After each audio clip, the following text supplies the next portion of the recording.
Negative অপরাজনীতিকে পরিহার করুন, প্রত্যাখ্যান করুন।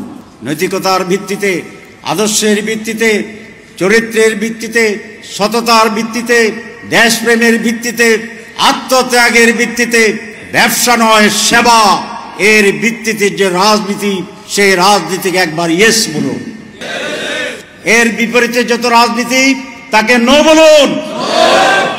আসসালামু আলাইকুম ওয়া রাহমাতুল্লাহি ওয়া বারাকাতুহু। পিলখানার নৃশংস হত্যাকাণ্ড তো বর্ণায় এসে গেছে, আমি সেদিকে যাব। বাহ্যত বিডিআররাই হত্যা করেছে, এটা খুব পরিষ্কার, কিন্তু এর নেপথ্যে কারা আছে সেটি এখনো স্পষ্ট করে আসেনি। ইশারা ইঙ্গিতে এবং নানা তথ্যপত্রের ভিত্তিতে এটা পরিষ্কার করে বোঝা যায় যে এটা মাত্র তাৎক্ষণিক সেই সময়ের একটি দুর্ঘটনা নহে।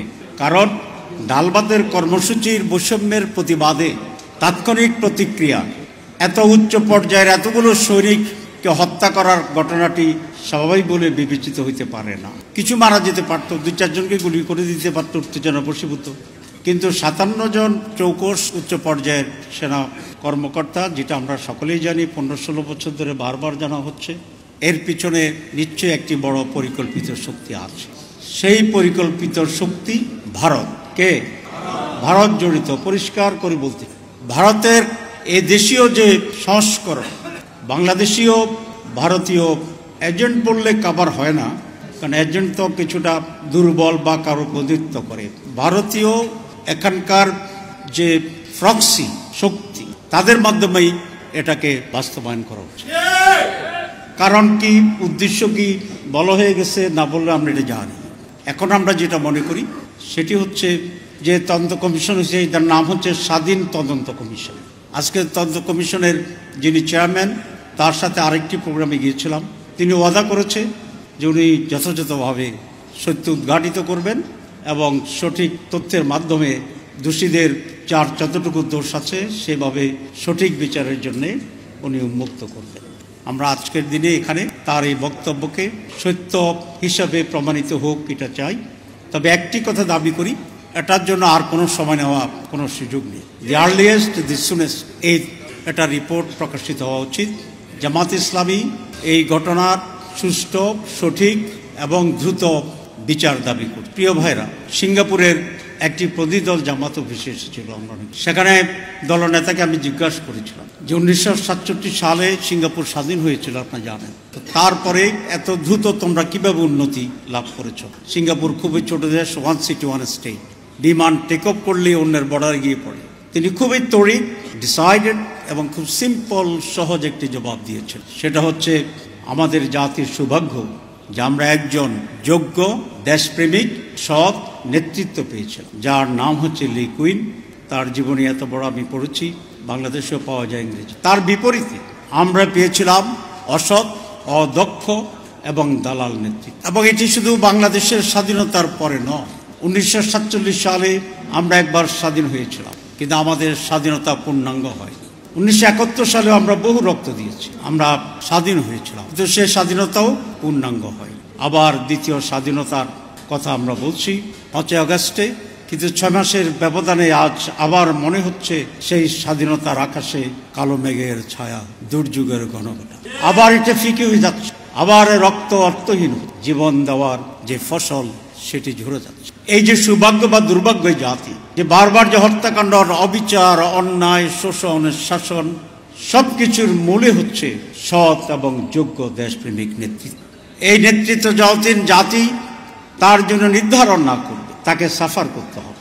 5টি বিষয়ের কথা আমি সেখানে বলে আসছি। সেনাপ্রধানও আজকে খুব শক্ত শক্ত কথা বলেছেন। উনি ঐক্যের কথা বলেছেন, বিশৃঙ্খলা তৈরি না করার কথা বলেছেন। এবং আমরা মনে করি বাংলাদেশকে যদি আজকে সঠিক লক্ষ্যের দিকে আগুতে হয়, বাংলাদেশের স্বাধীনতা, সর্বোত্তম মানুষের অধিকার, এটিকে যদি আসলে আমরা অর্জন করতে চাই, তাহলে আজকে ঐক্যের কোনো বিকল্প নেই, ঐক্যবদ্ধ জাতির কোনো বিকল্প নেই। যারা দলের স্বার্থে কাজ করে, নিজের জন্য কাজ করে, দল কানা রাজনীতিকে আজকে আমাদেরকে পরিহার করতে হবে, তাদেরকে এই দেশের জন্য অনুপযোগী ঘোষণা করতে হবে।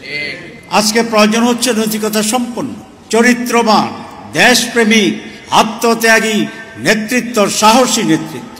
এই জন্য আমি বলে আসছি যে 5টি বিষয়ে আমাদের ঐক্য থাকতে আমরা আসুন একটি প্ল্যাটফর্মে দাঁড়িয়ে জাতির কাছে অঙ্গীকার করি এবং ব্যক্তিকে, দলকে, নিজেকে, নিজের কর্মীদেরকে, মানুষকে আমরা কয়েকটি বিষয়ে না বলার জন্য ঐক্যবদ্ধ করি যে আমরা চাঁদাবাজি করব না। নো টু চাঁদাবাজি। এটা কোনো দলের বিরুদ্ধে কথা নয়, এটা কোনো দলের পক্ষে কথা নয়। চাঁদাবাজি করবেন না, এটা কি কোনো দলের পক্ষে? এটা কি কোনো দলের বিরুদ্ধে? আমরা অনৈতিক হব না। আসুন আমরা একসাথে বলি। আমরা যখন বলি দেশে চাঁদাবাজি থাকবে না, কেউ কেউ মনে করেন আমরা তাদেরকে কন্ডেম করি। কেন? আপনারা কি নিজেদেরকে সেভাবে চিহ্নিত করেন? আমরা তো বলিনি আপনাদের। আপনারা জানেন একটি গ্রামে হাঁস চুরি হয়েছিল একটি, কোনোভাবেই এই হাঁস চোরকে রিকগনাইজ করা যাচ্ছে। জুমার দিনে ইমাম সাহেব খুতবায় বললেন, যিনি হাঁস চুরি করেছেন তার চুলের ভিতরে হাঁসের একটা পালক দেখা যাচ্ছে। হঠাৎ করে এক ব্যক্তি মাথায় হাত দিছে। তাহলে চোরকে প্রমাণের দরকার আছে? আমরা যখন বলি চাঁদাবাজি করবেন না, আপনারা চুলে হাত দেন কেন? আপনারা মাথায় হাত দেন কেন? আর যদি এটাই আপনাদের কথা হয় তাহলে বলুন জাতির কাছে। সে সাহস তো নাই। আমি বক্তৃতা লম্বা করতে চাই। এটা জামাত ইসলামীর জন্য নয়, এটা দেশের জন্য আজকে প্রয়োজন। We need a change. পরিবর্তন আনতে হবে এই দেশে, এবং সেটা পজিটিভ পলিটিক্স। অন্যকে গালি দিয়ে রাজনীতিতে মানুষের হৃদয় অর্জন করা যায় না। রাজনীতি হচ্ছে একটা সফিস্টিকেটেড জিনিস, একটা উন্নত মানের কাজ। এখানে গালি আসবে কেন? এখানে মিথ্যাচার আসবে কেন? এখানে অন্যকে দাবি দেওয়ার জন্য হিংস্রতা এবং শক্তির প্রয়োগ হবে কেন? এই সকল কিছুই তো আজকে বাংলাদেশের প্রধান সমস্যা হচ্ছে রাজনীতি। আমি এই জাতিকে আহ্বান জানাবো, একটিবার আপনার এই সমস্ত নেগেটিভ অপরাজনীতিকে পরিহার করুন, প্রত্যাখ্যান করুন। নৈতিকতার ভিত্তিতে, আদর্শের ভিত্তিতে, চরিত্রের ভিত্তিতে, সততার ভিত্তিতে, দেশপ্রেমের ভিত্তিতে, আত্মত্যাগের ভিত্তিতে, ব্যবসা নয় সেবা, এর ভিত্তিতে যে রাজনীতি, সেই রাজনীতিকে একবার ইয়েস বলুন। এর বিপরীতে যত রাজনীতি তাকে নো বলুন। তাহলে বারবার প্রতারিত হওয়া, বারবার আমাদেরকে আমাদের অধিকার থেকে বঞ্চিত থাকা, বারবার বাংলাদেশের স্বাধীনতা নিয়ে যে খেলা, বারবার আমাদের নিরাপত্তাহীনতার যেই দগ্ধ পরিবেশের ভিতরে আমাদেরকে অবস্থান করা, সেই সকল কিছু থেকে আমরা পরিত্রাণ পাব। আমরা 5 আগস্ট বলেছিলাম, এক সমৃদ্ধ বাংলাদেশ, এক নতুন বাংলাদেশ, এক অধিকারের বাংলাদেশ তৈরি হবে।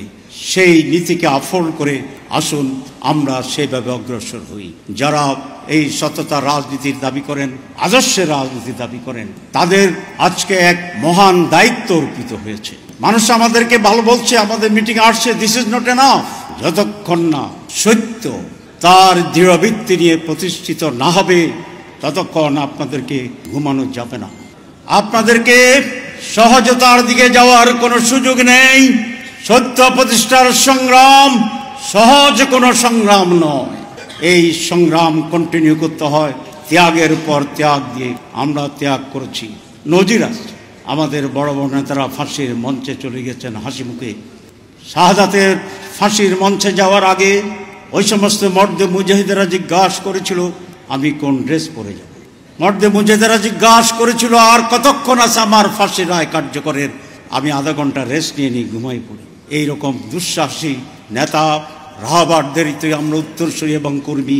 আমাদেরকে এই সংগ্রাম যতদিন শেষ না হবে ততদিন জীবন দিয়ে, রক্ত দিয়ে, সাহসিকতার সাথে পরিশ্রম করে, নির্ঘুম রাত দিয়ে, বিশ্রামহীন দিন দিয়ে, অক্লান্ত পরিশ্রমের স্লোগান মাথায় এবং মুখে নিয়ে বাংলাদেশকে সব রাহুগ্রাস থেকে মুক্ত করার সেই লড়াই অব্যাহতভাবে নিজেকে নিয়োজিত করার সেই আহ্বান জানিয়ে আমি আমার বক্তব্য শেষ করছি।